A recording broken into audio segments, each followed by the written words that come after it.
This is a parent asking. It says, my children are fascinated by angel stories. Has anyone on the panel ever had an experience they might share with us?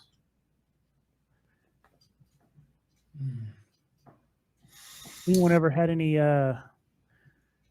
experiences with where we were entertaining angels unawares? Spiritual beings or awares? Maybe. Or awares. I do have one experience that I couldn't tell you if it really was an angel or not, but I just got out of high school, and I was with some friends in a car. We had gone to a restaurant with a bar to do some karaoke, and we were on our way back. It was like 1 or 2 in the morning, and our car had spun out, and we spun around several times, and we wound up impacting with a tree in a pasture that was nearby. And none of us were hurt. We all got out of the car, and we were all shaken by the accident. And then just out of nowhere, another car drives up. He pulls over to see if we're okay. Turns out he's a doctor. And then he just kind of looks us over, makes sure everyone is okay. We'd called someone's parents who was coming after us, and once he realized that we were okay, he got back in his car and took off. And we were kind of thinking, just based on how out of the way we were, the fact that he basically vanished from sight like almost right away, which could have been explained by the dark, but also just how out of the way we were, how he just happened to be driving by at that moment, and we were kind of wondering if maybe that was an angel, or could have just been coincidence. But yeah, that was an experience that we had. I've never had that I know of an experience. Every encounter with an angel that I hear about, people are pretty aware, but it does say that we entertain angels unaware, so maybe. But one that I can testify to, I don't know of.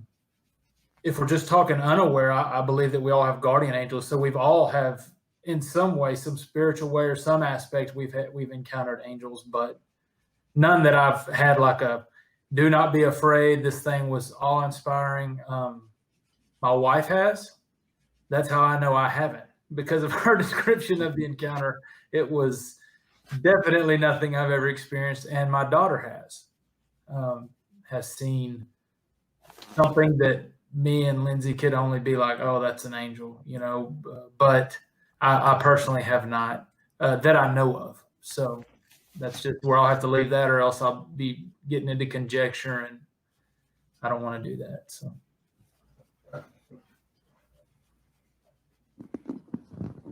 I don't know if I've ever truly encountered an angel or an odd moment like that. But when I was in college at North Texas, I had a moped, and a lady ran the stop sign and hit the moped. And I've always told the story like this. I went over the top of the hood and landed on the ground, and there's 2 angels sitting there on the curb, wings all tattered and messed up, and they both go, he's heavy. He's heavy. And they saved my life that day. And when I got up, people were telling me, don't get up, don't get up. And I got up, and I said, I don't want to be here. This is not where I'm supposed to be. So I guess I'm supposed to tell you all about Jesus. And a skinny, elderly black man in the back goes, preach. That's all it took. I was gone. And I preached a street sermon right there about life and death that I just experienced. And are you guys ready? Because I could have died just now, but I didn't.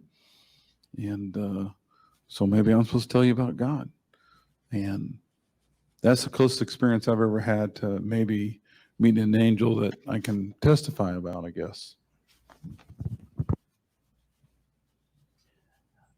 I don't know of anything that I would point and say, I experienced an angel. I've had some situations where I'm pretty sure I experienced the other side. I know one for sure, and this is one that really stands out to me.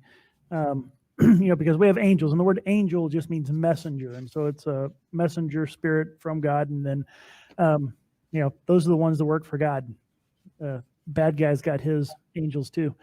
I remember my first time going to Beach Reach, South Padre Island. Dave took us every year.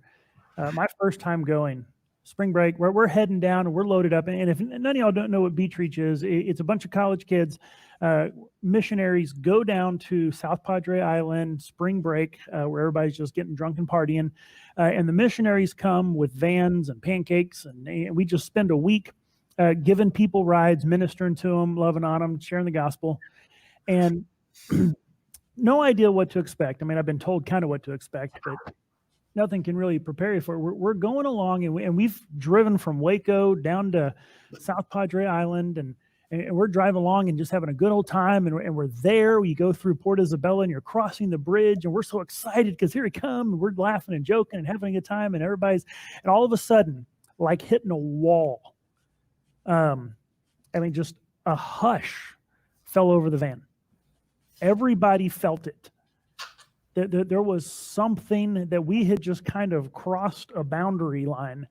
And I mean, the only thing that I can really describe it as is darkness. Not physical, like darkness as far as, couldn't see anything, but it's a spiritual darkness. There was just like the feeling of evil. The power that was in control of that island was not holy, was not righteous. And we felt the presence that we had just come into to do battle with that week. And it was amazing, terrifying. And so that is the first, whenever you talk about spiritual encounters, that's just the first thing that just stands out so hard in my mind is, because it was like flipping a switch, and just the entire feel of everything just changed, and not for the better. So. Yeah, well, if you encounter a demon, you know how to tell the difference whether it's the devil or just a regular fallen angel, right? Or if he challenges you to a fiddle match, you're probably dealing with the devil. If he challenges you to a fiddle match, it's the devil. Glory to you, King of all days. Glory to you in the highest place.